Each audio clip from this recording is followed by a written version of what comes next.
Hello everyone, very good afternoon to all of you. तो शुरू करते हैं आज का हमारा लेक्चर। तो आज जो हमारा टॉपिक रहेगा that will be our limitations of crystal field theory. और आज हम कंपेयर करेंगे क्रिस्टल फील्ड थ्योरी को with that of our valence bond theory. ठीक है, इन दोनों के बीच में जो कंपैरिजन होता है उसको भी हम स्टडी करेंगे। ठीक है, तो ये भी एग्जाम पॉइंट ऑफ व्यू से इंपॉर्टेंट क्वेश्चन है। कई बार पूछ लिया जाता है आपके पास एग्जाम्स में कि हमारे पास क्रिस्टल फील्ड थ्योरी और बैलेंस बॉन्ड थ्योरी जो है उनके बीच का कंपैरिजन जो रहता है। ठीक है, तो ये भी आपका एक इम्पोर्टेंट टॉपिक रहेगा। ठीक है, तो ये लास्ट टॉपिक है आपके पास इस पूरे चैप्टर्स में से। ठीक है, तो इस पूरे चैप्टर में हमने क्रिस्टल फील्ड थ्योरी को स्टडी किया, उसके मेन जो आपके बेसिक पोस्टुलेट्स थे। आफ्टर दैट हमने क्रिस्टल फील्ड जो स्प्लिटिंग होती है हमारे पास in case of octahedral complexes, tetrahedral complexes, square planar complexes, and then हमने टेट्रागोनल कम्प्लेक्सेस के अंदर जो है उसके अंदर क्रिस्टल फील्ड स्प्लिटिंग को स्टडी किया। आफ्टर दैट हमने क्रिस्टल फील्ड स्टेबलाइजेशन एनर्जी क्या होती है इसके बारे में पढ़ा, किस तरह से इसको निकालते हैं under the octahedral and tetrahedral environment of the ligands. तो हमने इसको कैलकुलेट किया। इसके अलावा हमने वेरियस जो आपके फैक्टर्स है which affect your crystal field splitting, ठीक है, उसको हमने स्टडी किया। जहाँ पे हमने स्पेक्ट्रोकेमिकल सीरीज़ को स्टडी किया था, जहाँ पे हम वेरियस लिगेंड्स को प्लेस करते हैं।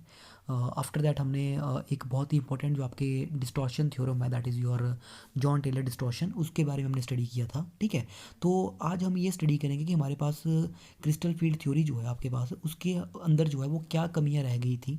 ठीक है, कितनी कुछ कमियां तो आपके पास जो वैलेंस बॉन्ड थ्योरी में थी उसको क्रिस्टल फील्ड थ्योरी ने बिल्कुल दूर कर दिया। ठीक है, तो फिर भी आपके पास क्या जो ऐसी कमियां रहेगी जो क्रिस्टल फील्ड थ्योरी जो है वो आपके पास पूरी नहीं कर पाई, जिसके लिए जो है हमें नेक्स्ट थ्योरी की ओर जाना पड़ा।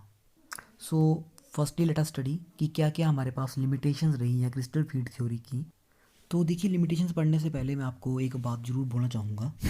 देखिए, कई बार हमें ऐसा लगता है कि हम कुछ थ्योरीज पढ़ रहे होते हैं, ठीक है, उनमें कुछ लिमिटेशंस रहती हैं, उसके बाद हम नई थ्योरी के ऊपर जाते हैं, उसमें कुछ लिमिटेशंस रहती हैं, फिर हम फाइनली नेक्स्ट थ्योरी के ऊपर जाएंगे। तो इस तरह से हमारी प्रोसेसेस जो है चलती रहती है जब तक हमारे पास जो है वो फाइनल जो फाइनलाइज थ्योरी जो होती है वो बन के ना आ जाए। ठीक है, तो कई बार हमें लगता है कि जो आपके पास फाइनल रिजल्ट है हम डायरेक्टली उस थ्योरी के ऊपर चलते हैं। क्यों, हमने जो आपकी प्रीवियस थ्योरी जहाँ पे इतनी ड्रॉबैक्स रही हैं उनको क्यों पढ़ना है। ठीक है, तो देखिए यूजुअली आपके पास कहता है जब मान लो आप कोई भी काम करने जा रहे हैं, ठीक है, जब भी कोई वर्क करते हैं तो किस तरह से जो है आप उसके फाइनल एंड प्रोडक्ट तक जो पहुँचे हैं, ठीक है, जो आपकी पूरी मेहनत रही है, किन किन लोगों ने उसके ऊपर क्या मेहनत की, किस तरह से जो है उन्होंने विजुलाइज़ किया, ठीक है, वहाँ पे चीज़ों को किस तरह से उन्होंने ऑब्जर्व किया, क्या क्या उन्होंने अपनी आउटपुट दी, कि कैसे जो है आपके पास वो फाइनल रिजल्ट की ओर जो पहुँचे। ठीक है, तो इन सभी चीज़ों को पढ़ना जो है एक बहुत ही ज़्यादा इंपॉर्टेंट प्रोसेस रहती है, क्योंकि आप सभी को जो है वो हर चीज़ की डेप्थ के बारे में जानना थोड़ा सा ज़रूरी है।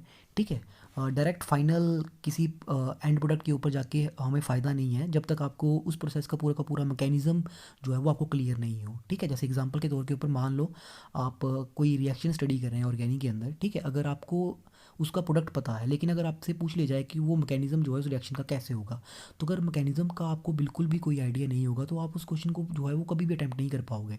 ठीक है, तो इसके लिए आपके पास जो भी थ्योरम्स आती हैं उनकी जो लिमिटेशंस रहती हैं, ठीक है, या फिर उनकी जो भी सक्सेस रहती हैं, ठीक है, पहले आप उसको देखो कि अगर किसी पर्सन ने कोई काम किया तो उसने कितना सक्सेस जो है उसके अंदर जो है वो अचीव किया है। ठीक है, किस तरह से उसने अपने एफर्ट्स किए सो दैट कि वो जो है आपके पास चीज़ों को ऑब्जर्व किया उसने और कुछ वहाँ से जो है वो रिजल्ट कंपाइल किए, जिसका जो है हमने फर्दर जो है वो इन फ्यूचर जो जहाँ पे हमने यूज़ किया हुआ है। देखिए, कोऑर्डिनेशन केमिस्ट्री बहुत ही ज़्यादा इंपॉर्टेंट आपके पास एक ब्रांच है इनऑर्गेनिक केमिस्ट्री की। ठीक है, यहाँ से आपके पास बहुत सारे मेटल कम्प्लेक्सेस जो है वो बन के आते हैं, ठीक है, जिनका हम यूज़ करते हैं, चाहे आप मेडिसिनल कम्प्लेक्सेस बोल दो जिनको हम एज अ मेडिसिन हम यूज़ करते हैं, या फिर हमारे पास ये जो कम्प्लेक्सेस होते हैं जो हमारी अदर फील्ड्स रहती हैं वहाँ पे हम इन कम्प्लेक्सेस का यूज़ करते हैं। ठीक है, तो अगर डेफिनेटली अगर पर्सन ने इनके ऊपर अच्छा रिसर्च वर्क नहीं किया होता, ठीक है, तो हमें कभी भी इनके बारे में अच्छे से पता नहीं चलता और इनकी यूटिलिटी जो इनकी यूटिलिटीज़ हैं हम उनको जो है वो अच्छी तरह से यूज़ नहीं कर पाते इन कंपाउंड्स को। ठीक है, तो अगर हमें थ्योरीज नहीं मिलती तो हम मेटल और जो आपके लिगेंड्स होते हैं उनके बीच के नेचर किस तरह से आपके पास होते हैं, ठीक है, किस तरह के बॉन्ड बनते हैं उसके बारे में स्टडी नहीं कर पाते, मैग्नेटिक मूवमेंट हम कैलकुलेट नहीं कर पाते जहाँ से हमें बहुत इन्फॉर्मेशन मिलती है। ठीक है, तो हर एक पर्सन का अपना रिसर्च वर्क तो रहा ही होता है जो उसने किसी थ्योरी के ऊपर काम किया होता है डेफिनेटली।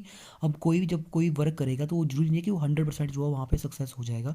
कुछ ना कुछ उसको फेलियर्स जो है वो लाइफ में देखने को मिलेगी ही मिलेगी, जिसको जो है नेक्स्ट साइंटिस्ट जो है वो रिकवर करने की कोशिश करता है। ठीक है, अब मान लो किसी एक पर्सन ने जो है कुछ काम कर दिया, अब नेक्स्ट साइंटिस्ट उसके काम को देखेगा और वहाँ से जो है वो कुछ नया जो है वो करने की कोशिश करेगा। ठीक है, तो उसकी जो भी खामियाँ रही होंगी उसको वो नेक्स्ट जो हमारा पर्सन होगा वो उसको जो है वो दूर करने की कोशिश करेगा।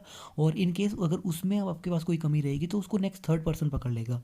तो इस तरह से जो आपकी प्रोसेस चलती रहती है। ठीक है, तो इन सभी के अंदर जो भी आपके मैकेनिज्म रहते हैं तो ये सभी वन बाय वन इनको आपको पढ़ना बहुत ज़रूरी है, ताकि आपको हर चीज़ के बारे में जो डिटेल डेप्थ के बारे में आपको जो डिटेल डेप्थ है आपके पास हर टॉपिक की आपको उसके बारे में पता हो। ठीक है, ताकि जब भी आपसे किसी कोई भी आपसे कोई चीज़ पूछता है, ठीक है, कोई भी टॉपिक आपसे पूछता है, तब आप ये ना बोलो कि यहाँ पे कोई लॉजिक नहीं है। ठीक है, यहाँ पे आपके पास कोई कंसेप्ट नहीं है। ठीक है, हर चीज़ के पीछे कंसेप्ट होता है कोई ना कोई।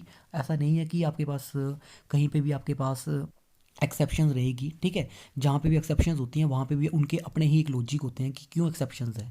ठीक है, तो आपने ऐसा मान के नहीं चलना है कि कभी कहीं किसी जगह पे आपके पास एक्सेप्शन आ गई है। ठीक है, एक्सेप्शन आने के पीछे भी कोई वजह रहती है। ठीक है, वहाँ पे आपका चाहे आप मेटल बोल दो, चाहे हमारा लीगेंड, चाहे जो भी चीज़ है वो आपके पास डेफिनेटली वहाँ पे कुछ नई प्रॉपर्टीज़ शो कर रहा है। ठीक है, जिसको हम एक्सेप्शन तो बोल देते हैं, लेकिन वो आप ये देखो कि वो नई प्रॉपर्टीज़ जो है वो किस तरह से शो कर रहा है जिसके बारे में हमें पहले पता नहीं था। ठीक है, तो समथिंग उस नई प्रॉपर्टीज़ के साथ जो है आप कुछ नया बना सकते हैं, कुछ नया जो है वो अचीव कर सकते हैं। ठीक है, तो ये चीज़ जो है वो एक बहुत ज़्यादा इंपॉर्टेंट थिंग है।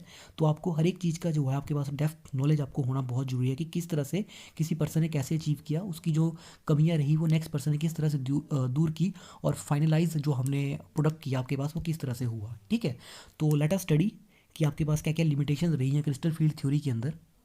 तो देखिए, पहली इसकी जो सबसे बड़ी लिमिटेशंस रही है ना वो आपके पास यही थी कि वैलेंस बॉन्ड थ्योरी क्या बोलती है आपके पास। जो आपके पास वैलेंस बॉन्ड थ्योरी होती है, वैलेंस बॉन्ड थ्योरी बोलती है हमारे पास कि मेटल और लिगेंड के बीच में बॉन्ड कैसा होता है, प्योरली कोवैलेंट। ठीक है, प्योर हमारे पास कोवैलेंट बॉन्ड होता है। लेकिन क्रिस्टल फील्ड थ्योरी क्या बोलती है, मेटल और लिगेंड के बीच में बॉन्ड कैसा होगा, प्योरली इलेक्ट्रोस्टैटिक। तो इसका मतलब क्या हुआ, इस थ्योरी ने हमारे पास जो पार्शियल कोवैलेंट करेक्टर आना चाहिए। ठीक है, हमारे पास जो पार्शियल कोवैलेंट करेक्टर होगा। ठीक है, this theory does not account for the partial covalent character किसके बीच में, बिटवीन मेटल। ठीक है, मेटल और लीगेंड के बीच में हमारे पास जो है, मैं यहाँ पे प्योर कोवैलेंट नहीं बोल रहा हूँ, कैसा बोल रहा हूँ, आपके पास पार्शियल। ठीक है, मतलब कुछ करेक्टर हमारे पास जो है वो कोवैलेंट बॉन्ड भी होगा। ठीक है, बिसाइड आयनिक करेक्टर हमारे पास कुछ कोवैलेंट करेक्टर भी होगा, जिसको आपके पास क्रिस्टल फील्ड थ्योरी जो है वो बिल्कुल भी नहीं बताती है। तो फर्स्ट लिमिटेशन हमारी यही है कि इसने कोवैलेंट करेक्टर को इंट्रोड्यूस नहीं किया। ठीक है, अब सेकंड जो इसकी लिमिटेशंस रही है इस थ्योरम की, ठीक है, इस हमारे पास क्रिस्टल फील्ड स्प्लिटिंग की, तो आपके पास ये क्रिस्टल फील्ड स्प्लिटिंग जो है इसने हमारे पास जो मल्टीपल बॉन्डिंग होती है, ठीक है, it does not account for the multiple bonds. Multiple bonds मतलब हमारे पास पाई बॉन्ड्स जो आपके पास बनेंगे बिटवीन किसके बीच में बनेंगे, मेटल है और लीगेंड्स, इनके बीच में जो आपके पास पाई बॉन्ड्स बनते हैं उसके बारे में इस थ्योरम ने आपके पास, इस थ्योरी ने बिल्कुल भी नहीं बताया। ठीक है, अब देखिए क्रिस्टल फील्ड स्प्लिटिंग जब आपके पास की हमारे पास, दैट इज़ जो हमारे साइंटिस्ट थे एच बैथ एंड वी ब्लैक, इन्होंने जो मेन वर्क किया आपके पास वो मेनली किस तरह से आपके पास जो डी जनरेसीज होंगी हमारे पास वो स्प्लिट होंगी हमारे पास under the influence of ligand field octahedral and tetrahedral complexes में, और किस तरह से CFSE वैल्यूज़ कैलकुलेट की जाएंगी। तो ये इन्हीं के ऊपर वर्क करते रहे। तो ये आपके पास जो है वहाँ पे जो बॉन्डिंग होती है between the metal and ligands, जहाँ पे आपके पास पाई बॉन्ड्स बन के आएंगे, उसके बारे में ये थ्योरम जो है वहाँ पे इंट्रोड्यूस नहीं कर पाई। दैट मीन्स तो ये जो आपके पास क्रिस्टल फील्ड थ्योरी है it does not account for the formation of pi bonds. ठीक है, जो पाई बॉन्ड बनेंगे हमारे पास मेटल और लीगेंड के बीच में उसके बारे में ये बिल्कुल भी नहीं बताती है। ठीक है, अब हम बात करते हैं थर्ड लिमिटेशन। ठीक है, अब जो तीसरी लिमिटेशन हमारे पास ये रही ना कि ये थ्योरी जो है आपके पास जो रिलेटिव स्ट्रेंथ होती है ना लीगेंड्स की, ठीक है, जो आपके पास रिलेटिव स्ट्रेंथ है लीगेंड्स की, उसके बारे में ये थ्योरी जो है वो बिल्कुल सही से नहीं बता पाई। ठीक है, it does not account for the relative strength of ligands. मतलब जैसे अगर आप स्पेक्ट्रोकेमिकल सीरीज देखो तो वहाँ पे आपके पास वाटर जो है it is a strong field ligand compare to that of hydroxide ion. ठीक है, वाटर आपके पास स्ट्रॉन्गर लीगेंड है compare to that of hydroxide ion. तो ऐसा क्यों हुआ? तो ऑल्दो हमारे पास ये नेगेटिवली चार्ज आयन है, ठीक है, ये ज़्यादा स्ट्रॉन्ग होना चाहिए था, लेकिन ऐसा नहीं होता है। वाटर जो है ज़्यादा स्ट्रॉन्ग फील्ड लीगेंड है। तो ये थ्योरी आपके पास जो हमारी क्रिस्टल फील्ड थ्योरी थी वो इसके बारे में आपके पास बिल्कुल नहीं बता पाई कि जो हमारे पास रिलेटिव स्ट्रेंथ है डिफरेंट लीगेंड्स की वो किस क्यों ऐसा हो रहा है हमारे पास, ठीक है। देन हमारे पास जो नेक्स्ट पॉइंट है, ठीक है, जो हमारी नेक्स्ट लिमिटेशन है। अब देखिए आपके पास कलर्स के बारे में तो हमारे पास क्रिस्टल फील्ड स्प्लिटिंग ने बता दिया कि कलर्स जो है हमारे पास अराइज होता है, ठीक है, डी ट्रांजिशंस होती हैं हमारे पास। लोअर जो T2G सेट में हमारे पास जो इलेक्ट्रॉन्स होते हैं, ठीक है, लोअर एनर्जी ऑर्बिटल्स जो होते हैं हमारे पास, वहाँ से इलेक्ट्रॉन प्रमोट हो जाता है to the high energy orbitals, ठीक है, जिसकी वजह से हमारे पास जो है वो कलर जो है वो अराइज होके आएगा, ठीक है। लेकिन हमारे पास एक बैंड्स होते हैं that is charge transfer band, ठीक है, चार्ज ट्रांसफर बैंड्स, ठीक है। तो इसके बारे में ये थ्योरम जो है वो बिल्कुल नहीं बता पाती है कि चार्ज ट्रांसफर स्पेक्ट्रा जो है किस तरह से आता है, ठीक है। जैसे मैं आपको एग्जांपल के तौर पे बताऊं तो जैसे मान लो आपके पास पोटाशियम पर मैंगानेट है, KMnO4 आप सभी ने सुना होगा और आप सभी उसका कलर भी जानते हैं, वो पर्पल कलर का हमारे पास कंपाउंड होता है, ठीक है। तो अगर आप ध्यान से देखो ना वहाँ पे मैंगनीज जो है वो it is in +7 oxidation state. +7 oxidation state का मतलब क्या हुआ?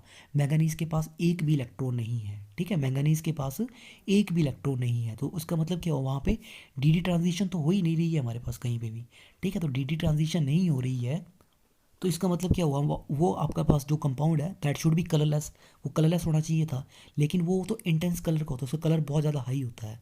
तो वहाँ पे जो कलर होता है हमारे पास that is due to charge transfer spectra, ठीक है, वहाँ पे हमारे चार्ज ट्रांसफर बैंड्स बनते हैं। तो मतलब वहाँ पे हमारे पास क्या होता है, जो आपका ऑक्साइड आयन्स होते हैं वो जो है अपना चार्ज जो है वो ट्रांसफ़र करते हैं to that of manganese ion, जिसकी वजह से आपके पास इतना हाई इंटेंस कलर आपके पास जो है बन के आता है, ठीक है। तो क्रिस्टल फील्ड थ्योरी ने इस चार्ज ट्रांसफ़र के बारे में हमें कोई इन्फॉर्मेशन नहीं दी, ठीक है। अब हम लास्ट में बात करते हैं। अब देखिए क्रिस्टल फील्ड स्प्लिटिंग जो थी ना हमारे पास ये मेनली डी ऑर्बिटल्स के साथ ही एसोसिएट की, ठीक है। जो हमारे डी ऑर्बिटल्स होते हैं वो इसी के बारे में बात करते रहे कि हमारे पास डी ऑर्बिटल्स जो है वही स्प्लिट होंगे, ठीक है, मेटल आयंस के, ठीक है। डी ऑर्बिटल्स ऑफ जो आपके मेटल आयंस होते हैं, ठीक है, दे विल स्प्लिट, ठीक है। It considers only D orbitals of the metal ions, ठीक है, but it does not consider जो बाकी के मेटल के ऑर्बिटल्स होते हैं लाइक एस ऑर्बिटल्स, जो px होते हैं, py होते हैं, pz होते हैं, ठीक है, और एंड जो हमारे लीगेंड के ऑर्बिटल्स होते हैं, ठीक है, लीगेंड के पास भी कुछ ऑर्बिटल्स हैं। तो इसके बारे में इस थ्योरी ने बिल्कुल भी नहीं बताया, ठीक है। तो ये थ्योरी सिर्फ और सिर्फ आपके पास जो मेटल के डी ऑर्बिटल्स हैं उसी की स्प्लिटिंग के बारे में बता रही है। बल्कि हमारे जो एस ऑर्बिटल्स हैं पी में हमारे पास 3 ऑर्बिटल्स होते हैं, इसके अलावा लीगेंड के पास जो ऑर्बिटल्स हैं उनके अंदर किस तरह से स्प्लिटिंग होगी हमारे पास होगी या नहीं होगी, उसके बारे में इस थ्योरम ने हमारे पास कोई भी जो है इन्फॉर्मेशन नहीं दी, ठीक है। तो इन पॉइंट्स को देखते हुए हमें क्या पता लगा कि हमें एक नई थ्योरम की ज़रूरत थी जो कि हमारे पास मेनली मल्टीपल करेक्टर जो होता है हमारे पास मल्टीपल जो बॉन्डिंग होगी मेटल और लीगेंड्स के बीच में उसको इंट्रोड्यूस करें, ठीक है। डी ऑर्बिटल्स के अलावा हमारे पास जो बाकी ऑर्बिटल्स हैं उनकी स्प्लिटिंग के बारे में बताए, जो कि आपके पास स्ट्रेंथ जो है लीगेंड्स की उसको कंपेयर कर सके।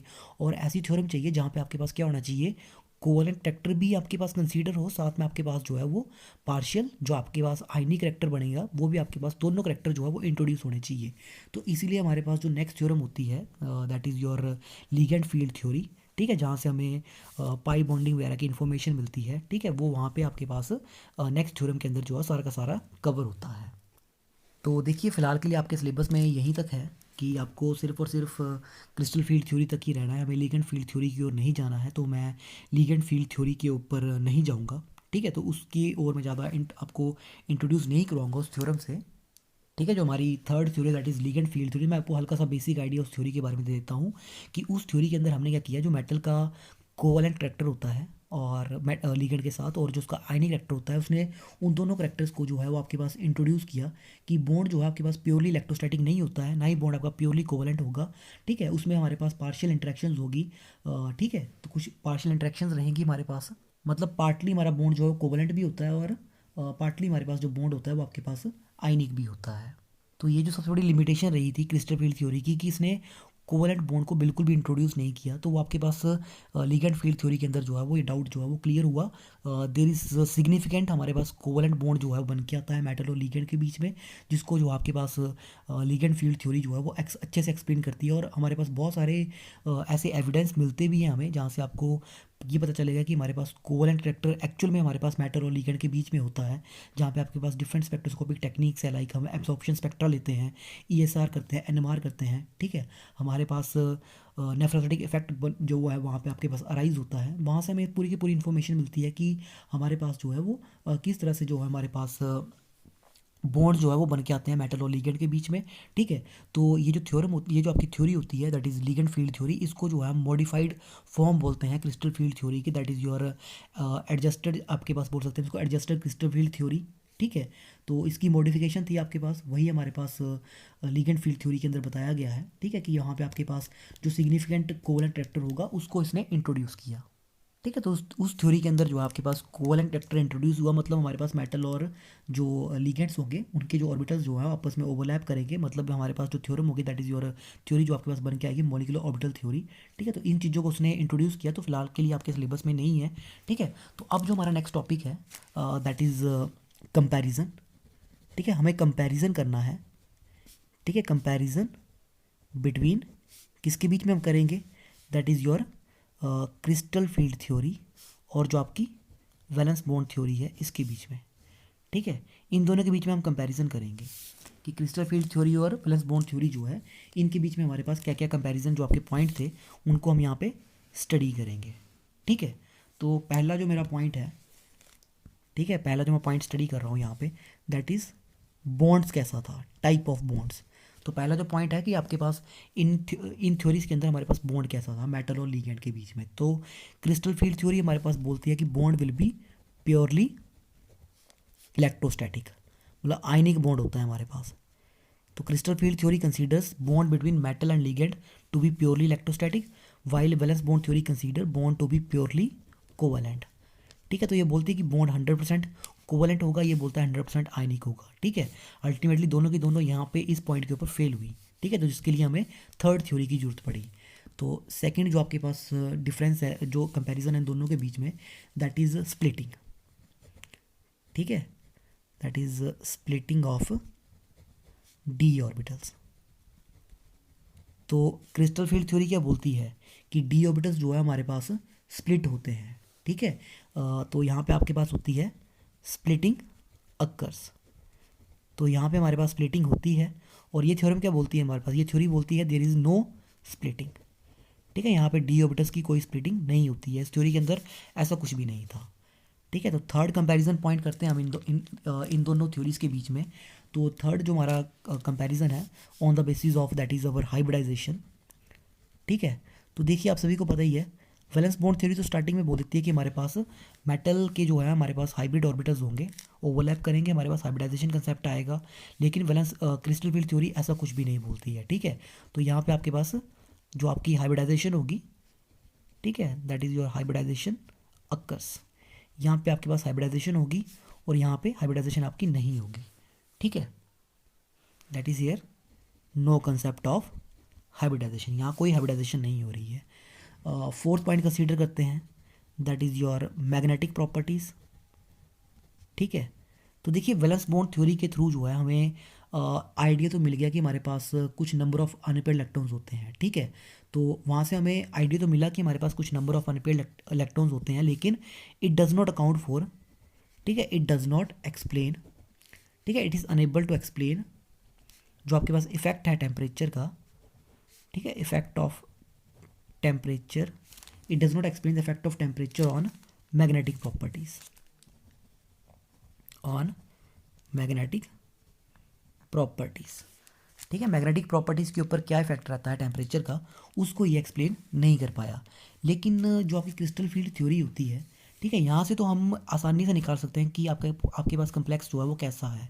हमारे पास कम्प्लेक्स पैरामैग्नेटिक है या आपका कम्प्लेक्स जो है वो आपका डायमैग्नेटिक है, पैरामैग्नेटिक है या डायमैग्नेटिक है, तो उसको हम जो है हम ईजिली यहाँ से बता सकते हैं।